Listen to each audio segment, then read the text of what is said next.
I found out. My husband was cheating after 10 years, so I did this to his mistress. Have you ever looked at someone you love and suddenly felt like you don't know them anymore? That's how it started. My name is Amanda. I'm a mother, a wife, or at least I was. And for 10 years, I thought I had a solid marriage. You know, the kind people envy. The house in Atlanta with the white porch, the 2 beautiful kids, the barbecue weekends, the matching Christmas pajamas. We had it all. Or so I believed. But looking back, I realize I was ignoring the cracks. And deep down, I think I knew. Michael started working late. First, it was once a week, then twice, then almost every night. Deadlines, he'd say. Just one more meeting. He'd whisper as he kissed my cheek with lips that didn't linger. He stopped holding my hand when we crossed the street. He stopped looking at me during dinner. He stopped seeing me. Completely. And I told myself he was just tired, stressed, that maybe I needed to spice things up. So I bought new perfume. I planned a weekend getaway, just us, no kids. But he canceled it. Said there was a work trip in Miami, 3 days. Big client. I smiled and said, "Okay, babe, I understand." But inside, something twisted. 3 days after he got back, I found it. An earring. Small. Gold. Not mine. It was sitting quietly under the passenger seat when I was cleaning out the car. Just one. I picked it up and stared at it for a full minute. You ever hold something that doesn't belong to your world and know your whole life is about to change? That was me. But I didn't scream. I didn't even cry. Not yet. I tucked the earring into my pocket, made dinner, laughed with my kids, kissed my husband goodnight. But my heart? It wasn't quiet. I started noticing things. The way he kept his phone face down at all times. How he took it to the bathroom. The new cologne I didn't buy. The way he flinched when I said, "I love you." One night he fell asleep on the couch with his laptop open beside him. It was locked, but I'd seen his password before. He thought I wasn't looking. I remembered. I typed it in. It worked. I went straight to his photo folder. There was one marked Miami trip. My fingers trembled as I clicked it. And there she was. A girl. Maybe 22. Tight red dress. Long lashes. Tan skin. Leaning into him like he was her everything. And him? He was smiling in a way I hadn't seen in years. They were on a yacht, laughing, kissing, drinking champagne. He didn't look tired. He didn't look stressed. He looked happy. And for the first time in years, I felt awake. I wanted to scream, break something, shake him awake and demand answers. But instead, I closed the laptop, stood there in the dark, and stared at the man I gave 10 years of my life to. And you know what hurt the most? It wasn't the cheating. It was the fact that I gave everything. I sacrificed. I stayed. And he just replaced me. Right then, I made a decision. I wasn't going to fall apart. I wasn't going to beg. No, I was going to do something better. But first, I needed proof. And I needed a plan. So I took a deep breath, wiped my tears, and whispered to myself, "He has no idea who he married. Where are you watching from? Let me know in the comments. Because this story's just getting started." You ever smile at someone while secretly building a storm behind your eyes? That was me. For a week, I acted like nothing changed. I cooked his favorite meals. I laughed at his dry jokes. I kissed him goodbye every morning like I always did. But inside, I was gathering fire. Because when someone breaks your heart after 10 years of loyalty, you don't just cry and move on. No, you get smart. You collect your pain and sharpen it into a weapon. And that's exactly what I did. I started with his phone. Not to snoop, not at first, just to observe. Michael had this habit. When he showered, he played music from his phone. Left it on the sink. Locked, of course. But I knew his passcode. He didn't know I knew, but I did. That man used the same 4 digits for everything. Our wedding date. Irony, huh? So one evening, while the water was running and he was humming to some old-school usher, I unlocked his phone, heart pounding, hands sweating. I went to his messages, and there she was. Tasha. I opened it. Last weekend was everything. Still tasting you. I hate pretending when I know you belong with me. Did you delete the pics, just in case? I felt sick, but I didn't cry. I couldn't afford to. Not yet. I screenshotted everything. Every message. Every photo. Every emoji. Sent them to my email. Then deleted the screenshots from his gallery. Covered my tracks like a pro. Audience, what would you have done in my shoes? Tell me in the comments. Because this wasn't even the worst part. You see, I wanted to know who she was. Tasha. Young. Bold. Clearly stupid enough to think my husband was her man. So I searched her number on WhatsApp. Her profile pic popped up immediately. She was gorgeous, not gonna lie. But her bio? God don't like ugly. I laughed out loud, in the middle of my kitchen. I laughed so hard I nearly dropped his phone. Baby, you okay? He called from the shower. Yeah, I called back. Just reading something funny. And I was. Her whole existence was a joke. But it wasn't just about her. It was about me. I gave this man everything. My youth, my body, my time, my love. And he was out here kissing 22-year-olds on boats while I was folding his socks and teaching our daughter how to read? Nah, I wasn't going to just leave. I was going to make him regret it.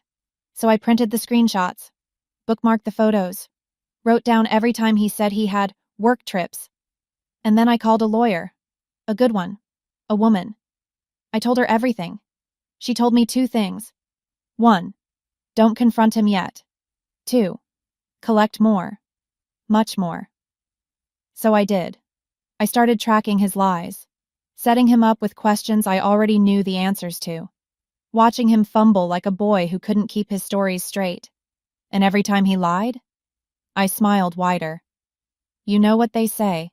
Hell hath no fury like a woman who gave a decade of her life to the wrong man.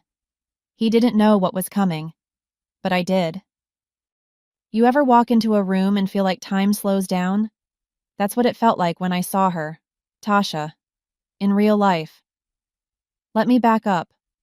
After collecting weeks of proof, texts, emails, phone logs, even hotel receipts, I was ready. But I didn't want to just throw the truth at Michael and walk away. No, that would have been too easy. I wanted both of them to feel it. So I did something bold. I messaged her. Yep. I created a fake profile. No real name. No picture. Just a simple message. I know what you've been doing with Michael. Meet me at Leona's Cafe this Friday at 6 p.m. Come alone. If you care about your future, show up. I didn't think she'd reply, but she did. Who is this? I left it on read. That Friday, I got to the cafe 20 minutes early. I chose the booth in the corner, dim lighting, quiet enough to hear every breath. And then, she walked in. Tasha, wearing a tight crop top, high-waist jeans, heels that clicked like she owned the ground. She looked around, confused, sat down, checked her phone, waited. And then I stood, walked right over, pulled back the chair, sat across from her. She blinked. Wait, who are you? I smiled. Hi, Tasha. I'm Amanda, Michael's wife. Her jaw dropped. I wish y'all could have seen her face. Her mouth opened, then closed, like she was searching for the right words in a room full of wrong ones. I let the silence hang. Wife? She finally stammered. But he told me you were... What? I cut in. Crazy? Distant? Separated? She nodded slowly, like her brain was rewiring itself in real time. I leaned in. Listen carefully. I don't care about you. I don't care about your fake lashes or your filters or the lies he told you. I'm not here to fight over a man who forgot how to love his wife. I'm here for one reason. She swallowed. What's that? I pulled out a crisp manila envelope from my bag, laid it on the table. Divorce papers. Her eyes widened. This is for him, but I want you to hand it to him. She flinched. Why would I? Because, I said, he told you you're his future. So let him see his past walking away. From your hands. She stared at the envelope like it was ticking.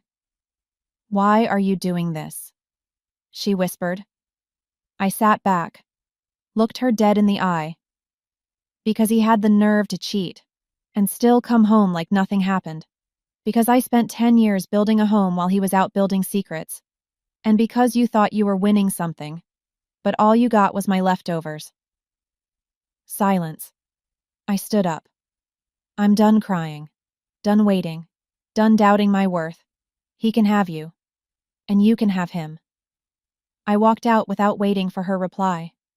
And you know what? As I stepped into the night air, I felt free. But don't get it twisted. I wasn't done yet. This was just the beginning. You know that moment when everything goes quiet, right before the storm hits? That was my kitchen that night. Quiet. Too quiet. The house smelled like lemon-scented cleaner. The lights were soft, just how he liked them. The table was perfectly set. Fork, knife, napkin, even a cold glass of his favorite sweet tea. But right in the center, laid out like a gift, the envelope. The same one I handed to his mistress, now returned to where it belonged, on our dinner table, in his house, where he betrayed me. I stood at the window and waited. At 6:42 p.m., I heard his car pull into the driveway. My heart pounded, but not from fear, from freedom. He walked in whistling, like life was good, like he hadn't lit our marriage on fire and danced around the ashes. Smells good, babe, he called out. What's for dinner? I didn't answer. I just kept standing there, arms crossed. He walked into the kitchen and stopped, dead in his tracks. His smile vanished when he saw the envelope. He looked at me, then back at it. What's this? He asked. I didn't move. Open it. His hands trembled slightly as he pulled the papers out. Read the top line. Petition for divorce. His whole face changed. Confusion, shock, then that fake little chuckle. Wait, what is this? Some kind of joke? I tilted my head. Do I look like I'm joking? Silence. He blinked hard. Amanda, hold on. Can we just talk about... I cut him off. Oh, now you want to talk? After 10 years of my loyalty? After sneaking around with Tasha like I'm blind and dumb? His mouth opened, then closed, then opened again. You talked to Tasha? He finally said. I smiled, but it didn't reach my eyes. She gave you that envelope. At a cafe. Remember? He looked like I'd slapped him. I walked toward him, slow and steady. You lied to me. Every I love you. Every work trip. Every late night. You fed me garbage while I was serving you faithfulness. His voice dropped low. Amanda, I made a mistake. Mistake? I laughed, but there was no humor in it. Dropping a glass is a mistake. Losing track of time is a mistake. You? You chose this. He shook his head. Please, let's fix this. I walked over, picked up the divorce papers, and handed them back to him. You can't fix a house that's already burnt down. Audience, if you were me, would you have forgiven him? Drop your answer in the comments. Be honest. He stood there, stunned. And I was done. Done with tears. Done with begging. Done with waiting for someone who already walked away long ago. But just when I thought the scene was over, he said something that stopped me cold. I didn't just cheat with her. I turned around slowly. What did you say? He lowered his head. I've been seeing someone else too. Another one? Another woman? I felt the floor shift under me. You have more? He didn't answer. And right then, I knew. I hadn't just been betrayed. I'd been living with a stranger. I stood there frozen. He had just said it. I didn't just cheat with Tasha. There's someone else. My legs went numb, My fingers curled into my palms. I swear I forgot how to breathe. Another one? I asked, my voice shaking. He wouldn't meet my eyes. That told me everything I needed to know. I whispered, "Who is she?" His jaw clenched. I didn't want you to find out like this." "Too late for that," I said coldly. "So, who is it?" He paused. "You know her." I blinked. "Wait, what?" My heart pounded. "What do you mean I know her?" I asked slowly. He finally looked at me, and his eyes, they were full of guilt, full of fear. "It's someone from your job," he said. "Her name is Tamika." "Tamika?" I gasped. No way. Not Tamika. Tamika was my coworker, my friend, the one who came over for Sunday brunch, who held my hand when I was sick, who cried with me when my mom passed. I felt sick. "You slept with Tamika?" I whispered. He stepped forward. "Amanda, I swear it didn't mean anything. It was a weak moment. I messed up. I messed up bad." I backed away like he was poison. Tears were stinging my eyes now, not the soft, sad kind. No, these tears were fire.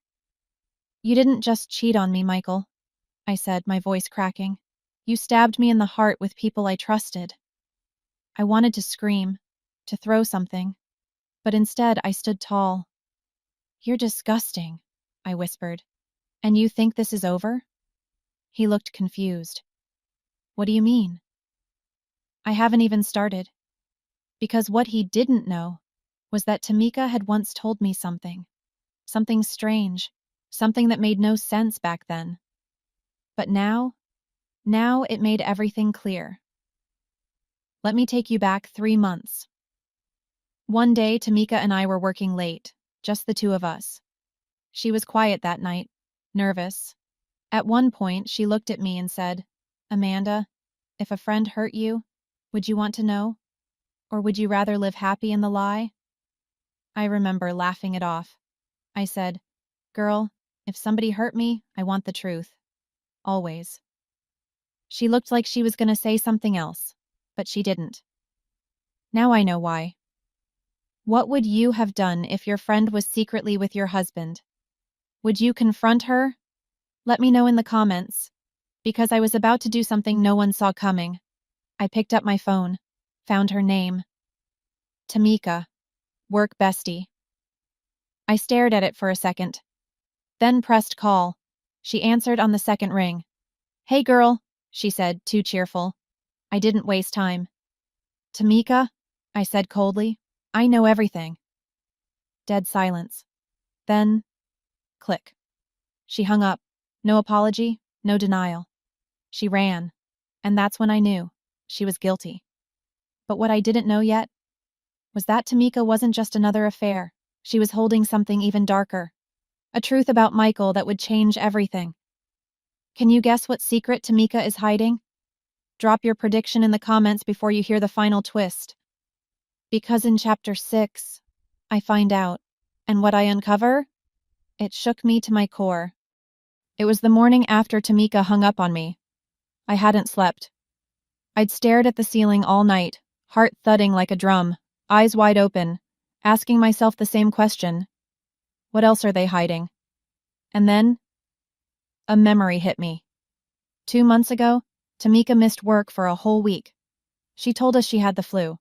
But when she came back, she looked different, weird, nervous, fragile. She had this glow, like something had happened, but no one dared ask. Now I knew why. Viewers, have you ever ignored a red flag in someone you trusted? Tell me in the comments. Because I ignored mine, and I was about to pay for it. I drove to her apartment. My hands were shaking on the wheel. When I knocked on the door, she opened it slowly. She looked like a ghost. No makeup, hair in a scarf, eyes tired. "Amanda," she said quietly. I stepped inside without a word. And then I heard it. A soft cry. Coming from the other room. My whole body froze. It was the sound of a baby. I turned to her slowly. "Whose baby is that, Tamika?" She swallowed hard.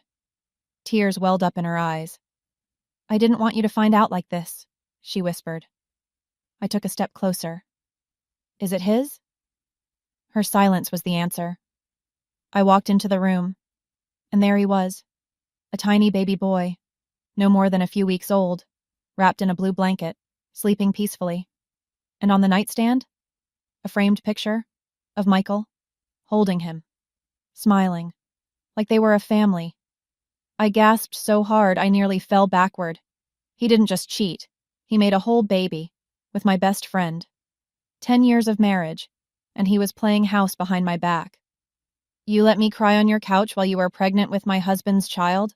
I asked, my voice trembling. Tamika was sobbing now. I didn't mean for it to happen. He said he was going to leave you. He said he was unhappy. I stared at her. I had no more words, no more tears. Just clarity. That man, that life, it was dead to me. I left that apartment and never looked back. I filed the papers. For real this time. But I didn't just walk away. I reclaimed myself, started therapy, took solo trips, started my own podcast for women who've been betrayed. My pain became power.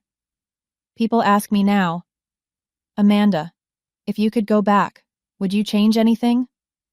No, because he broke me. But I built me back, stronger, smarter, and free. If you've ever rebuilt your life after heartbreak, comment stronger below. Let's fill this comment section with strength. Because this isn't just a story about betrayal. It's a story about becoming. It's a reminder. Never let someone's lies become the limit of your life. You are worth more. You deserve better. And if you're watching this from anywhere in the world, just know, this girl right here, she made it out. And you can too.